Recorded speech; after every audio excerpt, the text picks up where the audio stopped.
जय जगन्नाथ। माँ शारदा देवी मोर श्रद्धेय दर्शक वृंद मानक हार्दिक अभिनंदन शुभेच्छा और नमस्कार। आजिर उपस्थापन आमे देखिबा कार्तिक और मार्गशीर इंग्राजी नवेम्बर ता 1 रु 30 तारीख पर्यंत कौन रहिबो 12 गोटी राशिर भाग्य भविष्य। यही मासर अधिपति हेले चंद्र और बुध।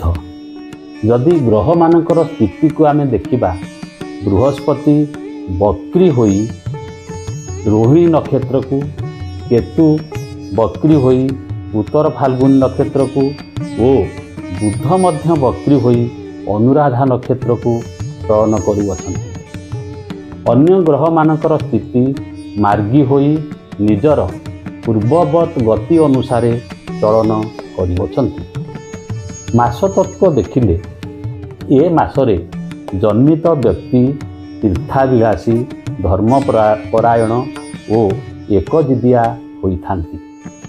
मासर प्रत्येक गुरुवार संक्रांति अमावास्या एकादशी पूर्णिमा आमिष भक्षण निषेध। ए मासर पर्वपर्वाणी रे कार्तिक व्रत पया श्राद्ध नाग चतुर्थी अँला नवमी श्रीजीउंकर राधा दामोदर बेश बड़ एकादशी भीष्म पंचक व्रत बड़ ओषा रास पूर्णिमा मार्गशीर गुरुवार ओषा पालन करा जाइथाय। एबे देखिबा कालपुरुषर प्रथम राशि मेष पाई देह मन आर्थिक स्थिति सम्मान और चाकरी बा वृत्ति क्षेत्र रे स्थिति सुदृढ़ रहिबो। ए मासटी आपणक पई मोटामोटी भलरे कटिबो। वृष राशि पई ए मासटी समस्त प्रकार कार्य रे प्रतिद्वंदितार सम्मुखीन हेबे। अनावश्यक खर्च और कार्यरू दूरे रहिले आपणक पई बहुत भल। कालपुरुषर तृतीय राशि मिथुन पई मानसिक शारीरिक और आर्थिक दिग प्रति जगी रखी न चलिले असुविधार सम्मुखीन होई पारंती। निजकू देवादेवी कार्य रे निवेश कराइले भल फल प्राप्ति हेबे। कर्कट राशि पाई ये मासरे कर्मक्षेत्र मानसिक स्थिति शारीरिक सुस्थता क्षेत्र रे शुभ फल मिलिबो। मन प्रफुल्ल रहिबो। खर्च अधिक बढ़ी जाई पारे सेथिप्रति दृष्टि देबे।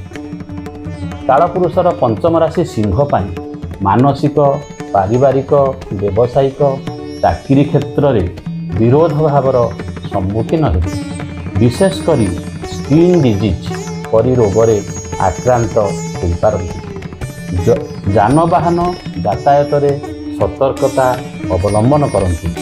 सूर्य देवता को पूजार्चना करंतु भल फल प्राप्त हेबो।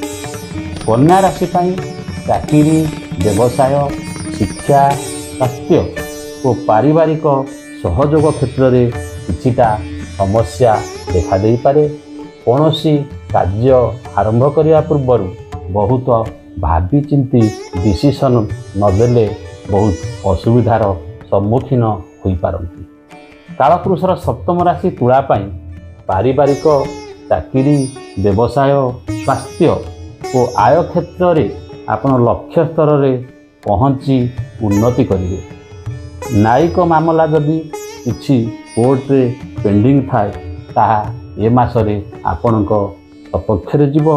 मोटामोटी ए मासरे भल फल भोग करेंगे। बिछा राशि पाई ए मासटी आर्थिक स्थिति सुदृढ़ रहिबा सहित मांगलिक कार्य चाकरी व्यवसाय स्वास्थ्य क्षेत्र रे आपणकू सहकर्मी माने सहयोगर हाथ बढ़ाइबे।